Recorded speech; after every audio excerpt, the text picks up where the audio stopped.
जय हिंद दोस्तों। जय बाबा बर्फानी, भूखे को अन्न और प्यासे को पानी। बाबा जी के सभी भक्तों को ओम नमः शिवाय। दोस्तों, ये वीडियो जो आप देख रहे हैं ये बाबा बर्फानी की यात्रा पर बनाया गया है।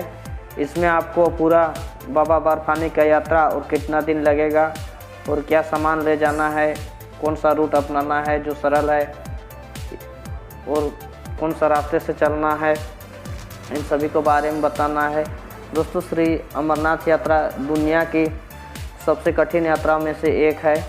यहाँ के भौगोलिक परिस्थितियों के कारण हिमालय के बर्फीली पहाड़ी रास्तों में चढ़ना और उतरना पड़ता है और यही बर्फीली पहाड़ियों में भी हमें रात में रहना है।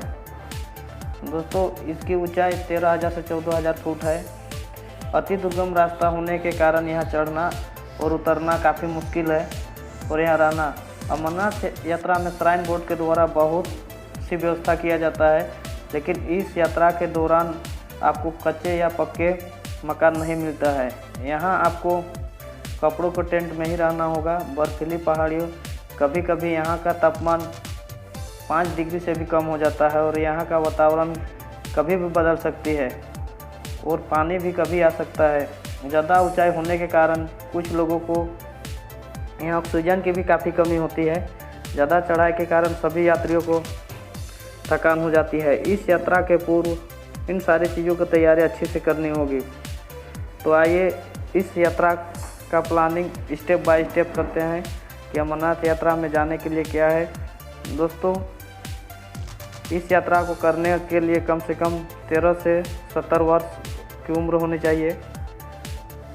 सरकारी हॉस्पिटल द्वारा जारी हेल्थ सर्टिफिकेट, यात्रा परमिट और RFID टैग। नंबर 1, हर यात्री को अमरनाथ श्राइन बोर्ड द्वारा जारी अस्पताल और डॉक्टर के द्वारा जारी हेल्थ सर्टिफिकेट होना जरूरी है।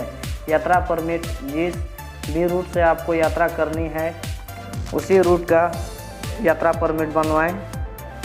यात्रा 2 रूट से होती है, पहलगाम के रूट और बालटाल के रूट। यदि आप पहलगाम के रूट का बनवाए हैं यात्रा परमिट तो आपको बालटाल के रास्ते नहीं जाने दिया जाएगा और बालटाल के रास्ते बनाए हैं तो आपको पहलगाम के रास्ते नहीं जाना दिया जाएगा। दोस्तों, तो सबसे ज़रूरी है इसका उम्र। आपको 13 से 70 वर्ष के ही उम्र वाले लोग ही इस यात्रा को कर सकते हैं। और आप जब जम्मू स्टेशन या उधमपुर स्टेशन आइएगा तो वहाँ से आपको RFID टैग मिल जाएगा। हर यात्री को अमरनाथ श्राइन बोर्ड के द्वारा जारी अस्पताल और डॉक्टर से ही हेल्थ सर्टिफिकेट बनवाएं, अन्यथा आप अलग जगह से बनवाते हैं तो इसका मान्य नहीं होगा और आपको यात्रा करने नहीं दिया जाएगा। दोस्तों, तो इस साल यानी 2023 का श्री अमरनाथ यात्रा का डेट आ गया है। अमरनाथ यात्रा 30 जून से शुरुआती होकर 31 अगस्त 63 दिन का यात्रा होने वाली है। आप जी इसके अंदर जिस भी डेट में यात्रा कर सकते हैं। श्री अमरनाथ यात्रा सावन माह से शुरू होकर सावन के लास्ट रक्षाबंधन तक चलती है। दोस्तों, तो यात्रा का तिथि भी आ गया है, तो आइए यात्रा का प्लानिंग करते हैं कि यात्रा कैसे करें जो कि आपको सुविधा हो। तो दोस्तों, आइए इसको स्टेप बाय स्टेप समझते हैं। पहला, यात्रा का मार्ग आपको निर्धारण करना है। दूसरा, यात्रा का साधन जैसे पैदल, घोड़ा, डोली या हेलीकॉप्टर। तीसरा, यात्रा में कितने दिन लगेंगे। चौथा, हेल्थ सर्टिफिकेट बनवाना। पांचवा, यात्रा परमिट निकालना। छठा, पैदल चलने की तैयारी करना। सातवां, टिकट लेना। और आठवां, लगेज में क्या क्या ले जाना है। और 9वां नंबर, जम्मू में आके RFID लेना। तो दोस्तों, आइए इनके सब के बारे में समझते हैं। यात्रा मार्ग। दोस्तों, जम्मू कश्मीर से के अनंतनाग ज़िले में स्थित अमरनाथ यात्रा गुफा पहुंचने के 2 मार्ग हैं। पहला, पहलगाम से शुरू होने वाला मार्ग। यह मार्ग सदियों से चलती आ रही है और शंकर भगवान और पार्वती इसी मार्ग से गुफा तक गए थे। दूसरा मार्ग श्रीनगर के बालटाल से शुरू होता है। यह मार्ग पहलगाम मार्ग से काफ़ी दूरी कम है, लेकिन इस मार्ग में काफ़ी कठिन चढ़ाई है जो आपको थका देने वाली है। दोस्तों तो यह रास्ता पहलगाम से आप चंदनवाड़ी तक गाड़ी से आ सकते हैं और चंदनवाड़ी से पैदल यात्रा शुरू हो जाती है। चंदनवाड़ी से शेषनाग पंचतरणी होते हुए बाबा की गुफा तक यह यात्रा आपको 40 किलोमीटर का पड़ेगा। दोस्तों अमरनाथ यात्रा का मुख्यतः प्रवेश का 2 रास्ता है। आप बालटाल और पहलगाम के रास्ते ही बाबा जी की यात्रा कर सकते हैं, लेकिन आप कोई भी रास्ते में वापस आ सकते हैं। आइए इसको समझते हैं। देखिए ये जो है 4 रूट, आप इस 4 रूट से वापस आ सकते हैं। पहला पहलगाम के रास्ते, आप पहलगाम शेषनाग होते हुए बाबा जी की गुफा तक और फिर शेषनाग पंचतरणी होते हुए पहलगाम। दूसरा पहलगाम के रास्ते, पहलगाम शेषनाग पंचतरणी होते हुए बाबा जी की गुफा तक और बालटाल के रास्ते उतरना। तीसरा मार्ग है बालटाल के रास्ते बाबा जी की गुफा तक और उसी रास्ते में फिर वापस बालटाल आना। और चौथा बालटाल से बाबा जी की गुफा तक और पहलगाम शेषनाग पंचतरणी होते हुए पहलगाम आना। दोस्तों इन सभी में जो आपको है कि पहलगाम के रास्ते जाना और बाबा जी की गुफा तक और फिर बालटाल आना, यह मुख्यतः मेन रूट है। ज़्यादातर यात्री इसी रूट से यात्रा करते हैं और बहुत सा कम यात्री बालटाल टू बालटाल यात्रा करते हैं। आपको जो सा रूट सही लगेगा आप उसमें यात्रा कर सकते हैं। यदि आपके पास समय है तो आप पहलगाम के रास्ते बाबा जी की गुफा तक और वापस बालटाल आ सकते हैं, और यदि आपके पास कम समय है तो आप बालटाल टू बालटाल यात्रा कर सकते हैं। दोस्तों आप चंदनवाड़ी के रास्ते में यात्रा करते हैं, चंदनवाड़ी शेषनाग पंचतरणी होते हुए, तो आपको चढ़ान काफ़ी कम मिलेगा। भले इसमें आपको 2 से 3 दिन लगेगा और यह 40 किलोमीटर का यात्रा होगा। और या बालटाल के रास्ते में यात्रा करते हैं तो यह 15 किलोमीटर का यात्रा होगा, लेकिन यह यात्रा काफ़ी चढ़ान है जो काफ़ी थकावन होगा। तो दोस्तों इस तरह से जो हमारा यात्रा मार्ग है उसका प्लानिंग करते हैं। अब यात्रा के साधन, दोस्तों अब यात्रा के साधन किस तरह से कर सकते हैं। पहला है आप पैदल यात्रा कर सकते हैं, दूसरा घोड़ा, तीसरा डोली पालकी और चौथा हेलीकॉप्टर। दोस्तों इन चारों में से आप जिनको भी चुनना चाहते हैं वो चुन सकते हैं। दोस्तों हेलीकॉप्टर से आप यात्रा करना चाहते हैं तो आपको पहलगाम और बालटाल दोनों जगह से हेलीकॉप्टर मिल जाएगा जो आपको पंचतरणी में छोड़ देगा। और पंचतरणी से आपको 6 किलोमीटर जाना और 6 किलोमीटर आना, टोटल 12 किलोमीटर पैदल यात्रा करना पड़ेगा। दोस्तों अमरनाथ यात्रा एक ऐसी यात्रा है जो बहुत सौभाग्य से मिलता है। यदि आप करना चाहते हैं तो ये ज़रूर कीजिए, क्योंकि ज़िंदगी में क्या यार क्या भरोसा है। इसलिए अगर मन में आपको विचार बन रहा है तो इस यात्रा पर आइए। दोस्तों ये था यात्रा के साधन। अब यात्रा करने में कितने दिन लगेंगे, अमरनाथ यात्रा पूर्ण करने में कितने दिन लगेंगे, आइए इसके बारे में जानते हैं। ये बहुत से बातों पर निर्भर करता है। इसमें आपको और आपके शहर से आने और जाने का समय अलग से जोड़ लीजिएगा। जम्मू से पहलगाम बालटाल जाने के लिए 1 दिन और आने के लिए 1 दिन, 2 दिन हो जाएंगे। और आपको पहलगाम के रास्ते बाबा अमरनाथ गुफा तक 3 दिन और बालटाल के रास्ते में आप यदि स्वस्थ व्यक्ति है तो 1 ही दिन में पूरा कर सकते हैं। तो ये चार्ट से समझते हैं, चार्ट में देखिए और समझिए। और चौथा है हेल्थ सर्टिफिकेट। ये हेल्थ सर्टिफिकेट क्या है दोस्तों, अमरनाथ यात्रा में हेल्थ सर्टिफिकेट की ज़रूरत पड़ती है, क्योंकि ये काफ़ी ऊंचाई वाले क्षेत्र है और इसमें बहुत सी कठिनाई हो सकती है।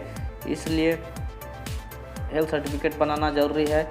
और ये आपके क्षेत्र के अस्पताल और डॉक्टर के नाम www.sriamarnath.com वेबसाइट में दिया रहता है। आप यहाँ से पता करके हेल्थ सर्टिफिकेट बनवा सकते हैं। इसका लिस्ट अमरनाथ वेबसाइट में भी जारी है। दोस्तों 5वां नंबर है यात्रा परमिट। हेल्थ सर्टिफिकेट निकलने के बाद ही आपको यात्रा परमिट बनता है। आप यात्रा परमिट पहले नहीं बना सकते हैं। हेल्थ सर्टिफिकेट बनने के बाद आपको जिस रूट से यात्रा करनी है उस रूट का यात्रा परमिट तुरंत बनवा लीजिए, क्योंकि दोनों रूट में जो यात्रियों की संख्या है वो लिमिट रहता है। अब जिस डेट में यात्रा करना चाहते हैं आप उस डेट में तुरंत यात्रा के लिए आपको परमिट नहीं मिल सकता, इसीलिए यात्रा परमिट भी आपको पहले ही निकाल लेना है।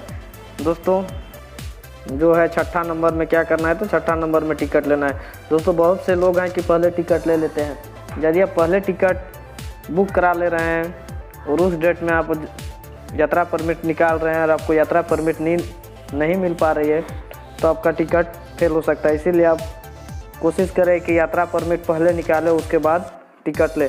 दोस्तों बहुत सा रेलवे है, आप यहाँ से दिल्ली भी जा सकते हैं और दिल्ली के बाद भी आप टिकट लेके आपका यात्रा परमिट का जो डेट है उस डेट में आप आ सकते हैं। इसलिए आप टिकट पहले ना लें, यह कोशिश करें कि आपको किस डेट में परमिट मिल रहा है। तो आइए समझते हैं कि आप टिकट और परमिट में कितना दिन का अंतर होना चाहिए। टिकट आप कैसे लें, परमिट के डेट से 2 दिन पहले आपको जम्मू या उधमपुर पहुंच सकते हैं। परमिट का जैसे देखिए ये चार्ट, और आपको उदाहरण में बताते हैं। परमिट का डेट आपका बलटाल या पहलगाम से होता है, ना कि जम्मू से। आपको यह ध्यान देना है कि आपको भगवती नगर से जो परमिट का डेट है वो लागू नहीं होगा। आपका यह चंदनवाड़ी और बलटाल से गिना जाता है। जैसे देखिए उदाहरण के लिए चंदनवाड़ी से हमारा एंट्री का तारीख 3 को है। दूसरा तो 1 तारीख को दोपहर तक आपको जम्मू का भगवती नगर या उधमपुर पहुंच जाना है, और वहां 2 तारीख का बस में टिकट लेना है जो पहलगाम या बलटाल के लिए होगा। ये जो बस का बुकिंग है यह ऑनलाइन सुविधा नहीं है, ये आपको आके ही लेना होगा। दूसरे दिन यानी 2 तारीख को आप सुबह 4 से 5 बजे यात्रियों का जत्था पहलगाम के लिए निकलता है। दोस्तों जो भी बात करेंगे हम पहलगाम के रास्ते का ही बात करेंगे, क्योंकि बलटाल के रास्ते में बहुत कम लोग जाते हैं। तो सुबह 4 से 5 बजे यात्रियों का जत्था बस लेके पहलगाम के लिए निकल जाता है, जो शाम को 5 बजे पहलगाम पहुंच जाता है। दोस्तों जम्मू से पहलगाम की दूरी 255 किलोमीटर है और जम्मू से बलटाल की दूरी 340 किलोमीटर है। वहीं श्रीनगर से पहलगाम की दूरी 105 किलोमीटर है और श्रीनगर से बलटाल की दूरी 93 किलोमीटर है। इस तरह से आपको पहलगाम में 2 तारीख का रात रुकना है और 3 तारीख के अर्ली सुबह 5 बजे आपको पहलगाम से गाड़ी बुक करके आपको चंदनवाड़ी तक जाना है, जो आपका एंट्री का डेट है जो आपका यात्रा परमिट में लिखा हुआ है। दोस्तों यह 3 तारीख को हम यात्रा शुरू करते हैं। चंदनवाड़ी से हमारा पैदल यात्रा शुरू हो जाता है। दोस्तों तो आप अच्छा खासा चल लीजिएगा, और आप अच्छा चल लेते हैं तो आप 3 तारीख को पैदल आपका चलना शुरू हो जाएगा। 4 को आप बाबा जी की गुफा तक पहुंच के आप अच्छा खासा चल लेते हैं तो बलटाल तक उतर सकते हैं। हम लोग जो 2022 में गए थे सेम डे 3 को मान के चलिए 3 को चलना शुरू किए थे, तो 4 को फिर शाम तक हम लोग बलटाल पहुंच गए थे। हम लोग का जो ऊपर में होल्ड हुआ था केवल शेषनाग में 1 रात का होल्ड हुआ था। यदि आप अच्छा खासा नहीं चल लेते हैं तो आपको 3-4 तक आपको चलना है। 4 तक आप जैसे बाबा जी की गुफा में पहुँच जाते हैं, वहाँ बाबा जी के आप दर्शन कर सकते हैं और रात में गुफा के पास ही रुक सकते हैं, या फिर आप शाम को वहाँ रुक जाइए और सुबह 5 तारीख को आप बाबा जी का दर्शन कीजिए और वापस आप 6 तारीख को बलटाल आ सकते हैं। दोस्तों अब बलटाल में आके रात रुक गए तो बलटाल में आपको वापस जम्मू का बस का टिकट ले लेना है 6 तारीख को। तो आप इस तरह से सुबह 7 तारीख को फिर बलटाल से आप जम्मू के लिए रवाना हो जाइएगा, और यह शाम 5 बजे आपको भगवती नगर पहुंचा देगा। तो आप अगर आपका रात में गाड़ी है तो आप 7 तारीख को ही वापस निकल सकते हैं, अन्यथा आपका सुबह है या फिर कहीं और घूमने का प्लान है तो आप 8 तारीख का टिकट ले सकते हैं। तो दोस्तों यह यात्रा पूरा करने में देखिए 1 से लेके आपको 8 तारीख तक का समय लगा है। वापस का टिकट 8 तारीख का हो रहा है। इस तरह से आपका 1 दिन का इसमें एक्स्ट्रा जा रहा है, तो आप 8 दिन का समय लेके चल रहे हैं तो आपको यात्रा पूरा हो जाएगा, अब कोई हड़बड़ी नहीं होगा। दोस्तों इसके साथ आ जाता है लगेज पैकिंग। लगेज में हम क्या क्या ले जाएं दोस्तों? लगेज में हमको देखिए हिमालय का क्षेत्र है और यहाँ हमेशा बर्फ़ रहता है, इसलिए गर्म कपड़ा लेके चलना बहुत ज़रूरी है दोस्तों। गर्म कपड़ा में जो आपका हल्का गर्म कपड़ा होगा उसी को ले जाइएगा। काफ़ी वजनदार वाला जैकेट या फिर कंबल नहीं लेके जाइएगा, क्योंकि ये बहुत लंबा सफ़र है, आपको ढोने में बहुत दिक्कत होगा और यहाँ कभी भी पानी आ सकता है, इसीलिए जूता के साथ एक सैंडल चप्पल भी आप रख लीजिएगा। और यदि आप दवा लेते हैं तो दवा और कुछ सूखा खाने पीने का ऐसे यार दिक्कत नहीं है, हर जगह आपको लंगर मिल जाएगा, लेकिन कुछ सूखा वैसे खाना है तो ले लीजिएगा दोस्तों। और 8वां नंबर पे आ जाता है RFID tag. RFID tag radio frequency identity tag होता है, जिससे लोकेशन का ट्रेस करने में मदद मिलता है। यह आपको उधमपुर और जम्मू रेलवे स्टेशन के सामने ही मिल जाएगा, यह भी लेना ज़रूरी है, इसके बगैर आपको आगे पार नहीं होने दिया जाएगा दोस्तों। तो यह वीडियो कैसा लगा ज़रूर बताइएगा। और इसमें आपका जो टोटल खर्चा है, खर्चा सिर्फ आपको अपने शहर से जम्मू तक आने और जाने का खर्चा रहेगा, और जम्मू से पहलगाम तक का जो बस खर्चा था 2022 में 404 रुपया था, इस बार कुछ बढ़ सकता है। 404 आने और 404 जाने का केवल आपका यही खर्चा रहेगा, और खाने पीने का यहाँ कोई खर्चा नहीं रहेगा दोस्तों। और जो यहाँ टेंट लगता है आपको रात में रहने का, टेंट का खर्चा रहेगा पर व्यक्ति पर नाइट 300 से 350 रुपया एक आदमी का लगेगा। और ये वीडियो आपको कैसा लगा तो चैनल को अभी तक सब्सक्राइब नहीं किया, सब्सक्राइब कीजिए दोस्तों। और हमारे साथ यात्रा करना चाहता है तो कमेंट कीजिए, आपको भी अमरनाथ यात्रा कराएंगे। जय हिंद दोस्तों। 2 घंटा चलने के बाद अब थोड़ा सा यहाँ धूप मिला है, अब कुछ देरी इसका आनंद लेते। अभी तक कान नाक पूरा ठिठुर रहा था, मास्क लगा लिए थे तो पर भी अब 2-2.5 घंटा के बाद यहाँ धूप मिल रहा है।